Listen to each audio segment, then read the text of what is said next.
Finally, after a day of boring canoeing and fishing, I get to go to sleep. I can't believe I got dragged along on this camping trip. I take one last look at the sky before I go into the tent. I can see through the trees that there's a full moon, but it looks like the clouds are about to cover it. Not like I care, I just want to go to sleep. So I crawl into the tent, get my sleeping bag, and throw my head onto my pillow. Jake, my so-called friend, who's responsible for bringing me out into the middle of this lame forest, climbs into the tent after me. We chat for a bit and then say goodnight, but I lay awake. I can't help but notice how quiet it is. I don't even hear any bugs. I'm still thinking about it as I fall asleep. I wake up, but it's still dark. In fact, it's darker than when I fell asleep. Then I remember that clouds are going to block the moon. I can't figure out why I woke up, but then I hear it, a rustling. I look over towards Jake. He is still sleeping soundly, not moving. The noise isn't coming from him, but then I realise it's coming from below the tent. I couldn't feel it because I was on my air mattress, but the entire bottom of the tent was writhing. I wonder if an animal had pushed itself down there. I reach out to touch it, and when I do, I feel something thin, long, and moving. And there are a lot of them. I yell and yank my hand back.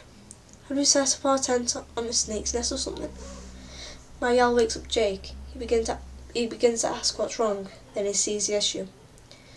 He lets out a yelp as well, then calls out for his parents, who were in a separate tent a short distance away. But no response. We're both staring at the tent floor when we hear it.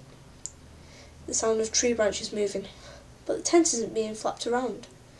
There's no wind. So what is it that's moving the trees? Suddenly the bottom of the tent stops moving, and so do the tree branches.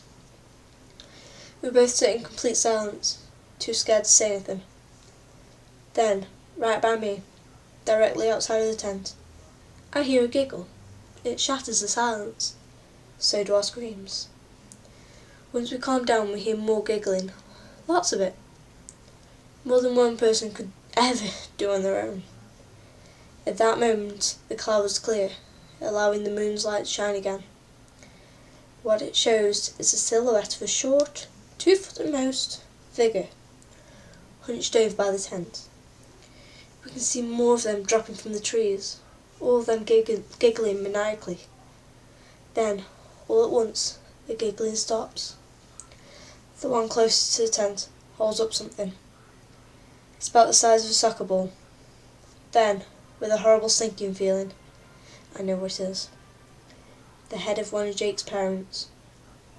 I try to stifle a sob of pure terror, as a hunched figure, in complete silence, slowly walks from the tent, reaches the door flap, and begins to open the zipper.